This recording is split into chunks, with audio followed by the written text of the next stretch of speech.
はい、皆さんこんにちはပေါ့နော်ဒါရှိတော့အန်ဒူကိုကြီးဆိုမတိုမဲကိုကြီးကိုသွားမယ်ပေါ့နော်အရှိမဗီဒီယိုတွေမှာကြတော့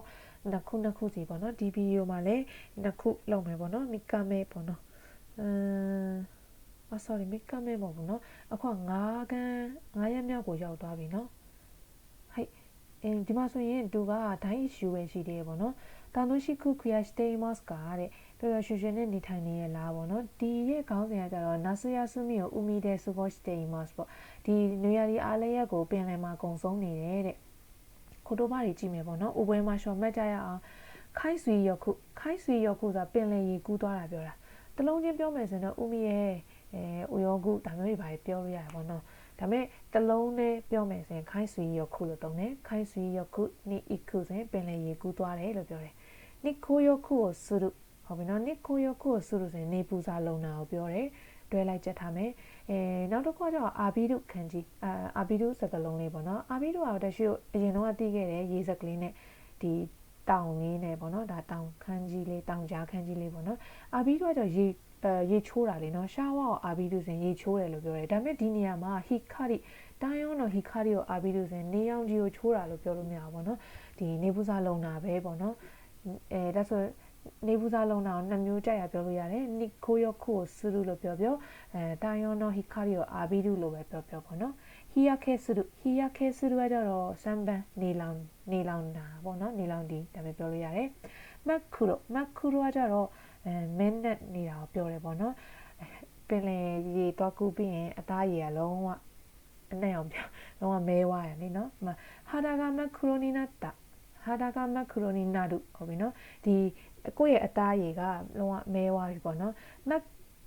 က်ခူရိုလို့သုံးတယ်ဒါမက်ခူရာကြောင့်မောင်မဲတာကိုပြောတာခူရာကြီးကနေလာတယ်မက်ခူရာနာဟဲရဆိုမောင်မဲနေတဲ့အခန်းပေါ့နော်ဟာဇုစုခန်းကြီးဟာဇုစုစကားလုံးမှာဆိုရင်ဆန်ဂရာဆိုဟာဇုစုဆိုရင်ဒီမျက်မှန်ကိုချွတ်တာကိုဆန်ဂရာဆိုဟာဇုရုလို့သုံးတယ်ဘိုးတောင်ဟာဇုစုဆိုမှဟာဇုစုလို့ပြောမယ်နော်ဆန်ဂရာဆိုဟာဇုစုဘိုးတောင်ဟာဇုစုဆိုရင်ကြတော့ဒီအင်ဂျီဂျယ်ဒီဖြုတ်တာကိုပြောတယ်ပေါ့နော်ဆန်ဂရာစနောအတိုတဲ့ဒါအတိုဘာကိုသုံးလဲဆိုဆန်ဂရာစနောအတိုကစီတေဤတို့ဒါစကီမတ်ကနေလာရပေါ့နော်ဆန်ဂရာစနောအတိုဆိုဒီမျက်မှန်အရာကိုပြောတာဟုတ်ပြီနော်ဒီမျက်မှန်ချွတ်လိုက်ရင်မျက်လုံးမှာမျက်မှန်အရာဒါမှမဟုတ်အကွက်ကြီးကြံနေခဲ့တယ်မလားဒါမျိုးပေါ့နော်ဒါကြောင့်မလို့ဒီမျက်မှန်အရာဖြစ်သွားတယ်ပေါ့နော်ပြီးရင်နောက်ကကျတော့အာဇဲကိုခါခုကကျတော့ချွေးထွက်တာကိုပြောတယ်မိုဂူရုကကျတော့ရေငုတ်တာကိုပြောတယ်ဥမိနီမိုဂူရုပင်လယ်ရေငုတ်တယ်ပေါ့နော်အိုဘိုရဲရုကကျတော့နှစ်တာကိုသုံးတယ်နောက်ကကျတော့စကာမူကကျတော့ဖန်းဆုပ်တီဆိုတဲ့စုပ်ကင်တီဆိုတဲ့အဓိပ္ပာယ်ရိုပူကိုစကာမူဆိုရင်ဒီကျိုးကိုစုပ်ကင်လိုက်တာပေါ့နော်အော်ဘီရိုကနေလာတယ်နော်စကာမာရုကကျတော့ကင်မိတော့ဖန်းဆုပ်မိသွားတာကိုပြောတယ်ရိုပူနိစကာမာရုလို့သုံးတယ်ဟုတ်နော်ပါတီကယ်လေးကိုတတိထားမယ်စကာမာရဲရုကကျတော့ဖန်းဒီဟုတ်ပြီနော်ဖန်းစကာနာကိုစကာမာရဲရုဆိုရင်ငါးဖန်းတာကိုပြောတယ်စကာမာရုဆိုရင်ကျတော့ဂါနဲ့သုံးတယ်ငါးကဖမ်းမိသွားတယ်ဆိုတဲ့အတိတ်ပဲမှာသုံးတယ်ပေါ့နော်ဆူရုကတော့ငါးများတယ်စကာနာကိုဆူရိဆိုတဲ့ဟာလေဆူရိကစကီငါးများတာကိုကြိုက်တယ်ဒါမျိုးဆူရုကကျတော့ငါးများတယ်နောက်တစ်ခါကျတော့တန်းနာကိုဆူရုဆိုရင်စင်ပေါ်မှာတင်တာထားတာမျိုးကိုသုံးတယ်ပေါ့နော်ဟစ်ခါခါရုနဲ့ဟစ်ခါခဲရုနိနဲ့သုံးမယ်စကာဂဟစ်ခါခါရုသုံးပြီးတော့ဝို့ဆိုရင်ဟစ်ခါခဲရုဂျီရိုရှိနဲ့တာရိုရှိနော်မဆိုရင်စကာနာကအမီနိဟစ်ခါခါရုငါးကပိုက်ကွန်ထဲမှာမိနေဖမ်းမိနေရလို့သုံးရင်ဟစ်ခါခါရုတွက်နေသူမိနေကွာပြီးရင်စငီနီဟစ်ခါခါရုဆိုရင်အလိန်ခံလိုက်ရတာကိုပြောတာငွေကြေးလိန်ခံလိုက်ရတာတို့ဘာတို့ပေါ့နော်စငီလို့ပြောတယ်ပေါ့နော်နောက်တစ်ခါကျတော့ဝို့ဟစ်ခါခဲရုဆိုရင်ကျတော့ချိတ်တီမိတီဒါကိုချိတ်လိုက်တယ်ဆိုတဲ့ပုံစံမျိုးနဲ့သုံးတယ်ပေါ့နော်ခုံကကျတော့လေဆိုရင်တော့လော်တယ်စပိန်ဆိုရင်နင်းတယ်ဆိုတဲ့အဓိပ္ပာယ်ဘို့တိုခုံငုဂျီတန်းရှာကိုခုံငုဟစ်ခရီခါရဲရုနဲ့ဟစ်ခရီခါရဲစုဆိုတာကျရှီမတ်ကနေလာတဲ့အတွက်ဒါတို့ရှိပေါ့နော်ဒါကတော့ဂါနဲ့တွင်နော်ဂျီတို့ရှိဆိုတာသိမယ်ဘို့တိုကဟစ်ခရီခါရဲဆိုရင်လုံးဝအတက်ကနေပြောင်းပြန်လာသွားတာကိုပြောတာလေကအတက်ကနေပြောင်းပြန်လာတော့ဆိုတော့လုံးဝလေမောက်သွားတာကိုပြောတယ်ပေါ့နော်လေမောက်တာကိုလောက်တာမဟုတ်ဘူးလေနော်တကူတဘာဘေးကနေအကြောင်းလိုင်းကျန်းပြီးလေမောက်သွားတာတော့ねဟစ်ခရီခါရဲဆိုတာကြောင့်လန်လိုက်တာဥပမာကျဲဥကြော်တယ်ကျဲဥကတစ်ဖက်က ကြက်သွားရင်မလို့နောက်တစ်ဖက်လန်တယ်ဟိခရိခါဆွလုပ်တယ်လို့သုံးတယ်ယူခွဲဆိုရင် direction ဥတီယာကိုပြောတယ်ဘုတ်တော့ယူခွဲဆိုဒီလေရဲ့ဥတီယာကိုပြောတယ်ပေါ့နော်ယူခွဲဖူးမေးဆိုရင်တော့direction ဘယ်သွားလို့သွားမှဥတီယာမရှိဒါမျိုးသုံးတယ်ပေါ့နော်နောက်တစ်ခါကျတော့ချီကာစုခဲတူနဲ့ချီကာစုခုချီကာစုခုကကျတော့ဂါးနဲ့တွဲတယ်နီးကပ်လာတယ်တဖြည်းဖြည်းနီးကပ်လာတယ်လို့သုံးပြီးတော့ချီကာစုခဲတူကကျတော့တဖြည်းဖြည်းနီးကပ်လာအောင်လှုပ်လိုက်တယ်ဆိုတဲ့အဓိပ္ပာယ်မှာသုံးတယ်ဒီမှာဆိုရင်ဖူနဲ့ကိုခီရှီနီချီကာစုခဲတူဆိုရင်တင်းမော့ကိုကန်းကိုကတ်လိုက်တာလူတွေကကွာတဖြည်းဖြည်းနဲ့တင်းမော့ကိုကန်းနဲ့အောင်ရအောင်လှုပ်လိုက်တာကိုသုံးတယ်စမဲကချီကာစုခုသူ့ဟာသူတဖြည်းဖြည်းနီးကပ်လာတာဥမာ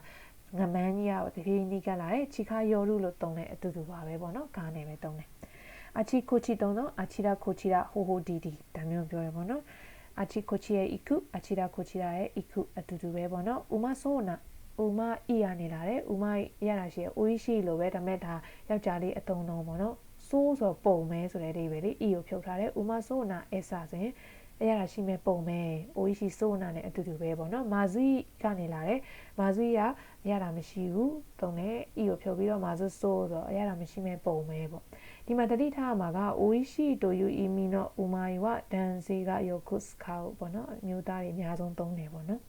ဟဲ့ဒါလေးကိုရမယ်လို့တရှိထင်တယ်ပေါ့နော်ပုံလေးတွေကိုကြည့်မယ်ပုံလေးတွေမှာဆိုရင်ဒီမှာဒီငါးလေးကဘာပြောလဲစွန်နာမိုနိုနီဝဟီကာကာရာနိုင်ဆိုဟုတ်ပြီနော်စွန်နာမိုနိုဒီလောက်လေးကတော့မမိလောက်ပါဘူးကွာဒါမျိုးပြောတယ်ဒီကောင်လေးကငါးများနေတယ်ဒီကောင်လည်းကြည့်ဟုတ်ပြီနော်ဒီမှာမျက်မှန်ချွတ်လိုက်တော့နေလောင်ပြီးတော့အရာလေးကြံနေတာမေဂါနယ်ကိုဟာဇူဆေဘယောခတာမျက်မှန်လေးချွတ်လိုက်လို့တော်သေးတယ်ဆိုပြီးတွေးနေတာပေါ့နော်ဒီမှာသူ့ရဲ့ဆန်ဂရာဆနာအတိုဆိုတဲ့ဒီမျက်မှန်အရာလေးစီးတဲ့ဤလိုကြံနေခဲ့တယ်ပေါ့နော်ခိုးရင်းနေစကာမာတဲ့ဟုတ်ပြီနော်ဒါလေးကိုစုပ်ကင်လိုက်ဆိုတဲ့အဓိပ္ပာယ်စကာမူကနေလာတယ်တက်စခဲတဲ့ကဲပါအောင်နဲ့ဒီကောင်ကလည်းဟုတ်ပြီနော်ပြီးတော့ဒီဟာကကြတော့ယူခွဲဖူမဲနော်ဘို့တော်ဆိုဒီဥတီယာမဲ့နေတဲ့လေလေးပေါ့နော်အချီကိုချီနီဥမဆိုးနိုင်စာကာအဒုနာတယ်ဟုတ်ပြီနော်ဟိုဒီမှာအရတာရှိမဲ့အစာတွေပဲဆိုပြီးတော့ဒါငမန်းပေါ့နော်သူ့အတွေးနဲ့တူပေါ့နော်တခုချင်းစီကဟဲ့ဒါဆိုရင်အောက်ကဟာလေးကိုတရှိတို့ဖြည့်ကြည့်ရအောင်ပေါ့နော်ဒီဟာလေးဟုတ်ပြီနော်ちょっとပေါ့နော်ဒီစာပိုက်မှာဆိုရင်ဟဲ့皆さんတို့လည်းကြိုတင်ပြီးတော့ဖြည့်ထားလဲရတယ်ပေါ့နော်ဒါဗီဒီယိုခဏရက်လိုက်ရက်ပြီးမှကိုယ့်နဲ့ကိုဖြည့်လဲရတယ်ပေါ့နော်この自転車は古いので何々とハンナをとがするဒီစပိန်ကဟောင်းနှွမ်းနေတဲ့အတွက်အဲ့လိုလှုပ်လိုက်ပြီဆိုရင်ဟန်နာအိုတိုဆိုတမျိုးကြီးပဲအတန်ကြီးထွက်လာတယ်ပေါ့နော်တမျိုးအတန်ကြီးထွက်လာတာစပိန်ဆိုရင်နင်းတယ်ဆိုတာတီးပြီးတာခုံကူလို့သုံးတဲ့အတွက် B ပေါ့နော်နောက်တစ်ခါကျတော့ဒိုရိုဘိုကဟုတ်ပြီနော်ဒိုရိုဘိုကတခိုးကိုဖမ်းမိသွားတယ်စကာမာရဲတာတဲ့ဖမ်းမိသွားတယ်ဟုတ်ပြီနော် B ကိုသုံးမယ်နော်စကာမာရဲတုဆိုရဲစကာမာရဲတာတဲ့ဒီမှာရှိမှာဒါခိုတိုးပါကိုကြက်ပြီးမှဖြည့်ရင်တော့ပိုကောင်းမယ်ပေါ့နော်ဟိနောက်တစ်ခုကတော့စကာမာရဲတာတဲ့ဟုတ်ပြီနော်တခုကိုဖမ်းမိသွားနိုင်လိုက်တယ်ဒါမျိုးပြောမှာပေါ့ဆမ်မန်ကြတော့လက်ရှိတို့ဒီမှာဆိုရင်ဒန်ကီကခီရဲတဲ့နာနီနီနတ်တာတယ်မီးပြတ်သွားတော့အခန်းကဒီအနက်ရောင်ပြောင်းသွားမှလားမောင်မိုက်သွားမှလားဆိုတော့ A နော်ဒီလားမက်ခူရာရနေလားနော်မောင်မဲသွားတာတော့တုံးတယ်တန်းရတာတဲ့အဆုခိုတဲ့ခိုတော့မောကနာနီနေတယ်ဟာဒုက္ခပါပဲမလွယ်ဘူးအဲ့မှာကလေးကတဲ့အဲ့မှာမိုဂုဟုတ်ပြီနော်အိုဘိုရဲတုဘာဖြစ်မလဲဆိုတော့ဒါကလေးရင်နစ်နေတယ်လို့ပဲပြောမှာပေါ့နော် B ရင်ငုံနေတယ်လို့တော့မပြောဒါပဲတယ်မီတာရတဲ့စားကြည့်လိုက်တော့မာဇုခတ်တာဥမဆိုးတတ်တာဟုတ်ပြီနော်ဒီနှစ်ခုမှဆိုရင်တရှိတော့မာဇုအီကနေလာတဲ့ခတ်တာစားကြည့်လိုက်တော့အရတာလည်းမရှိဘူးလားဥမဆိုးတတ်တာဟုတ်ပြီနော်ရတာရှိအိုးရှိဖြစ်သွားလားဒါပေမဲ့ဒီနေရာမှာဥမအီခန်းကြီးစိုးစွာပုံမဲနေနော်စားကြည့်လိုက်တော့အရတာရှိမဲ့ပုံမဲလို့ပြောတာထက်လေလက်ရှိကိုစားကြည့်လိုက်တော့အရတာလည်းမရှိဘူးကွာလို့ပြောတာပုံမှန်တယ်နော်အဲ့ကြောင့်မလို့ဂေါ်ဘန်အောင်က A ဖြစ်မယ်ပေါ့နော်ပြီးရင်ရိုကူကကြတော့ဆိုဖူကတဲ့ဖူရီခိုမီဆန်ဂီနီနာနီရှိမတာစာဂီဆိုတာလုံးဝဒီ ဒီခုနပြောလိန်ခံရတာပေါ့နော်လိန်ခံရဖြစ်တဲ့အတွက် ဒီမှာ hikakate shimatta ကိုပဲပို့သုံးမယ်ပေါ့နော်はいဒါလေးကိုရမယ်လို့ထင်တယ်နောက်တစ်ခုကကျတော့この犬にその犬にあんまり何々と噛まれるよတဲ့ဟုတ်ပြီနော်အဲ့မှာဆိုရင်ခြေကစရောမှာဆိုရင်ခြေကစကဲရုခြေကစခုကနေလားခြေကစကဲရုနီကက်အောင်လုပ်တယ်ခြေကယောရုအာဘာရဲရုဟုတ်ပြီနော်ခါမရုဘယ်ဟာလဲပေါ့နော်ဒီမှာဆိုရင်သူက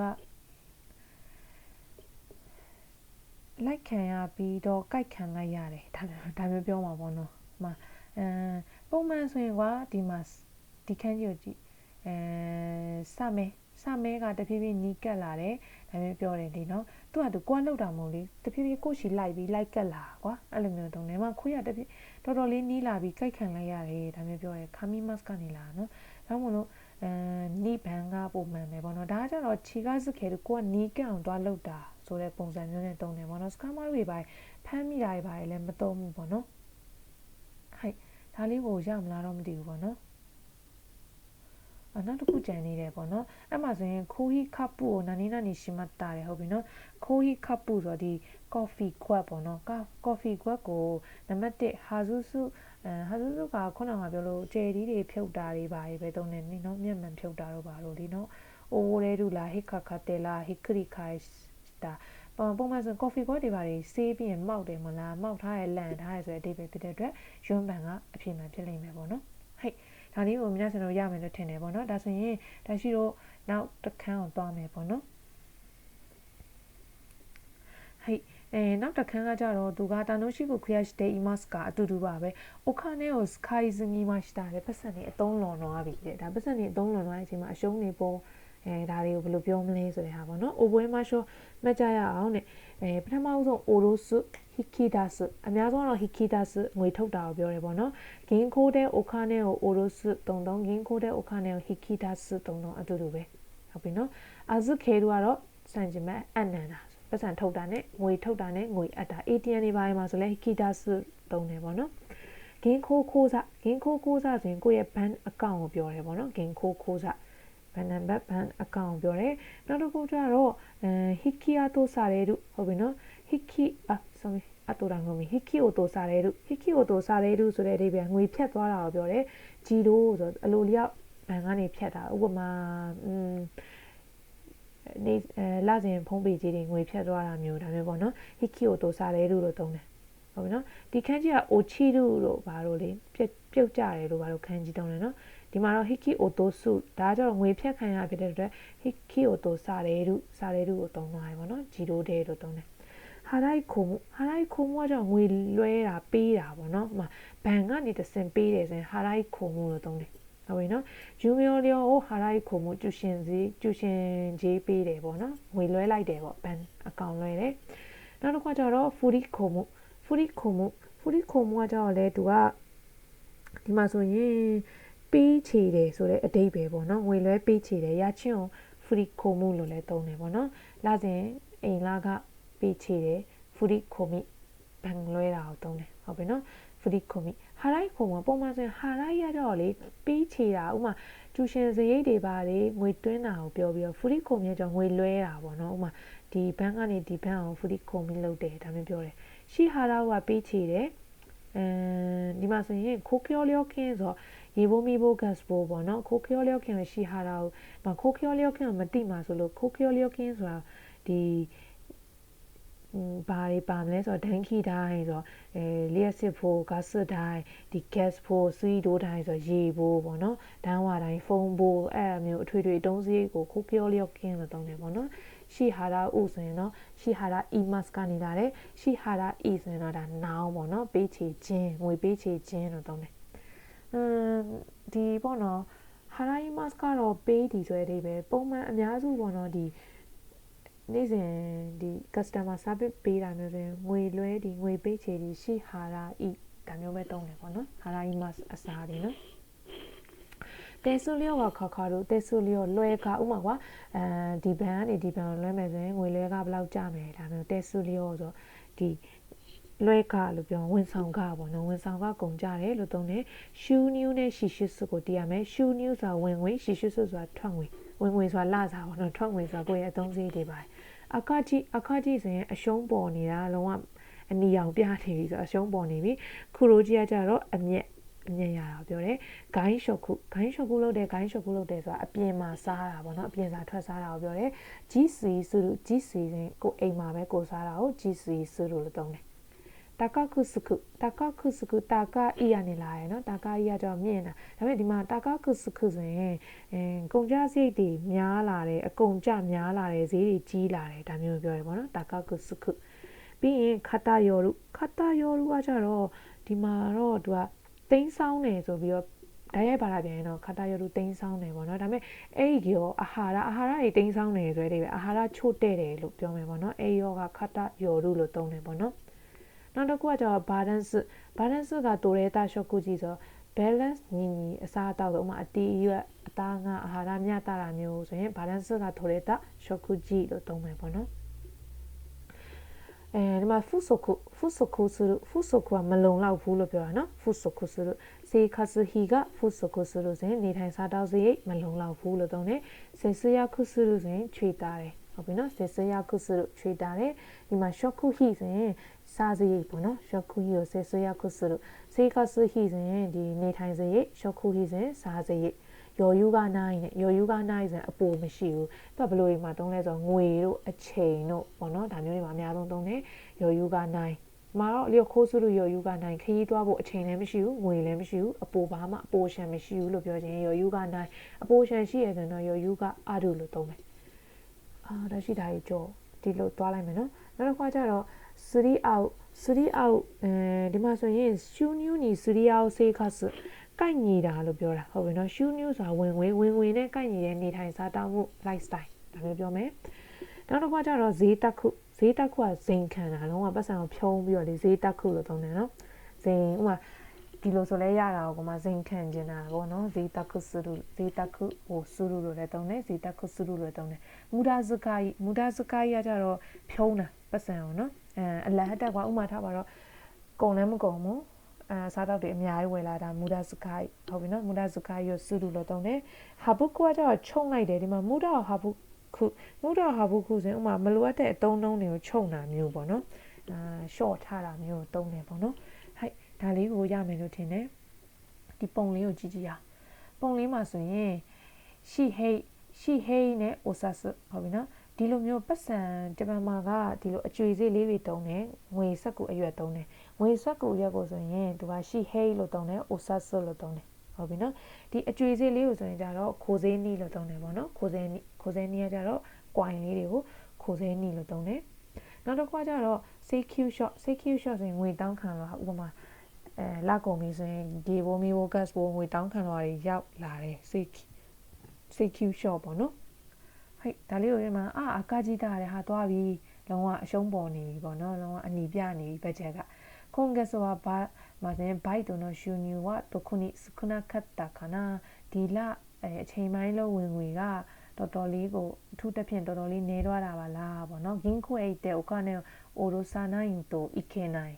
မထုတ်လို့ကိုမရတော့ဘူးပြန်သွားပြီးပတ်စံမထုတ်လို့ကိုမရတော့ဘူးတဲ့ယူယောလျောမိုဟာရိုင်ခိုမနာကုချာအီကေနိုင်ရှိဟာရိုင်ခိုမနာခ အီကေနိုင်လို့ပြောတာပေါ့နော်အဲ့ဒါကိုစကားပြောပုံစံနဲ့ခိုမနာကုချာအီကေနိုင်သုံးတယ်ပေါ့နော်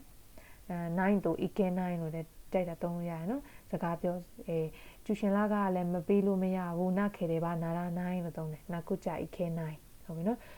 လျော်ကိုစုလို့ရောယူနန်တဲ့နိုင်နာဟုတ်ပြီနော်ခီးသွားဖို့အပိုရှမ်းလည်းမရှိဘူးလေ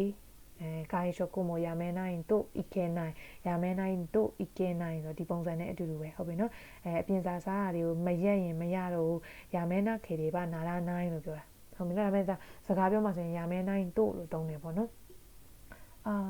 ပြီးတော့အောက်ကဟာလေးကိုဖြည့်ကြည့်မလားပေါ့နော်ဒီတစ်ခါတော့မိနက်ဆန်တော့ဗီဒီယိုလည်းအရန်ရှည်ပါမှာဆိုလို့ခွက်လေးနဲ့ကိုဖြည့်ကြည့်ပေါ့နော်နောက်ဗီဒီယိုမှာတော့တရှိတိုက်ပေးမယ်ပေါ့နော်အခုကအတန်ထွက်တွေမပြောပြလိုက်ရအောင်ဒါကြောင့်မလို့ကိုကနှုတ်မှတ်ပြီးတော့ဒီထီပဲကြည့်ကျင်တဲ့လူကလည်းကြည့်ဆက်ကြည့်ကျင်တဲ့လူကလည်းဒီမှာကြည့်ပေါ့နော်ဒါရှိအတန်ထွက်လေးတွေကိုနှစ်ခေါက်စီပြပြမယ်ဟုတ်ပြီနော်ခိုင်ဆွေရခုနီအခု ဟုတ်နော်ခိုင်ဆွေယခုに行く日光浴をする日光浴をする太陽の光を浴びる太陽の光を浴びるシャワーを浴びる日焼けする日焼けする真っ黒真っ黒腹が真っ黒になる腹が真っ黒になる真っ暗真っ暗な部屋真っ暗な部屋サングラスを外すサングラスを外すボタンを外すボタンを外すサングラスの跡がついているサングラスの跡がついている汗をかく汗をかく潜る潜る海に潜る溺れる溺れる溺れる溺れる掴むロープを掴むロープを掴むロープに捕まるロープに捕まる捕まえる魚を捕まえる捕まる魚が捕まるじゃあどのやな魚をする魚をする棚をする引っかかる引っかかる引っ掛ける引っ掛ける、魚が網に引っかかる魚が網に引っかかるサギに引っかかるサギに引っかかるこぐこぐボートをこぐボートをこぐ自転車をこぐ自転車をこぐひっくり返るひっくり返るボートがひっくり返るをひっくり返すひっくり返す行方行方ボートの行方ボートの行方行方不明ボートの行方行方不明近づける近づける近づく、船を岸に近づける船を岸に近づけるサメが近づくサメが近づくサメが近寄るあちこちあちらこちらあちこちあちらこちらうまそうなうまそうなまずそうまずそうはいなることはめのおろすおろす引き出す引き出す預ける預ける銀行口座銀行口座引き落とされる引き落とされる自動で引き落とされる払い込む払い込む授業料を払い込む授業料を払い込む振り込む振り込み振り込む家賃を振り込む支払う支払う公共料金を支払う支払いまで手数料手数料手数料がかかる収入支出収入支出赤字黒字赤字黒字外食する外食する自炊する自炊する高くつく高くつく偏る偏る栄養が偏る栄養が偏るバランスが取れた食事バランスが取れた食事不足する不足する足りないလို့ပြောရမယ်နော်ဒီနေရာမှာ生活費が不足する、節約する節約する食費を節約する余裕がない余裕がある余裕がない余裕があるすり合うすり合う収入にすり合う生活収入にすり合う生活贅沢をする贅沢をする無駄遣いをする無駄遣いをする、省く省く無駄を省く無駄を省くလက်ရှိဒီဟာကိုတခါလေးပဲအောက်ကဟာကိုဖြေလိုက်ရင်ကောင်းမယ်ပေါ့နော်ဗီဒီယိုကအပိုင်းပိုင်းနေဖြစ်နေမှာဆိုလို့ပေါ့နော်ကြံသွားတာတခုကဒီဟာလေးတွေဟာဒါဝယာခိစငီနိုင်ယောに注意しましょうတဲ့ဟုတ်ပြီနော်ယာခိမတ်ယာခုလေးနော်ယာခိနိခုလေးပါအသားกินတာရဲ့ပါအဲ့နော်ဒီမှာတော့ဒီအရန်ကြီးနေလောင်မမိတော့အောင်ဂယူးဆိုင်ကြရအောင်အရန်အသားဒီဒါဟာဒါစကင်းနေဟောပင်နေသွားရင်မဲတယ်နော်အဲ့ဒါကိုသူပြောထားတာပါနောက်တစ်ခုကတော့ဒီမှာရှူးညူးနီစီရီယာဆေးကဆိုရှိမှရှောကိုဝင်ဝင်နဲ့ကြိုက်တဲ့နေထိုင်စားသောက်ဆေးဥမာရတာတသိန်းစားကျင်တာ2သိန်းဆိုတာမဖြစ်သေးဘူးလေနော်ဥမာပြပြတာပါဟိုက်ဒါဆိုရင်ဒီဟာကိုရမလားပေါ့နော်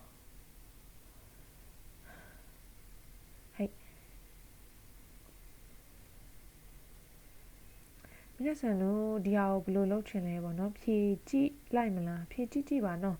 ဒီမှာဆိုလဲလွယ်လွယ်လေးတွေပဲလာတာဆိုတော့လေဖြည့်နိုင်မယ်လို့တချက်ထင်တယ်ပေါ့နော်အောက်ကဟာဆိုရင်ဒါပြီးသွားပြီပြီးသွားရင်အော်ဒီမှာ sorry ဒီမှာ ဂျီဆန်မွန်တိုင်းဆိုတကယ်လက်တွေ့ practice exercise လုပ်ရတဲ့ဟာမျိုးရှိရဒီဟာလေးကိုလည်းဖြည့်ပေးထားပေါ့နော်ဖြည့်ပေးထားပြီးတော့အကယ်၍မသိဘူးဆိုရင် comment မှာမေးလို့ရတယ်ပေါ့နော်ဟိုက်ဒီဟာဆိုရင်ရမယ်နော်ဘယ်လိုလုပ်ရမလဲပေါ့နော်ဖြည့်ပေးရမလားတခါတည်းပဲမိသားစုတို့ဖြည့်မလားပေါ့နော်နောက်မှလည်း exercise ရှိတယ်ဆိုတော့အဲ့ဒါကိုအတူတူဖြည့်ထားလိုက်ပါနော်ဟိုက်ဒါဆိုရင်ဂျာဝါရီမာရှော့ပေါ့နော် Oscar ရဲ့ Sama de Shita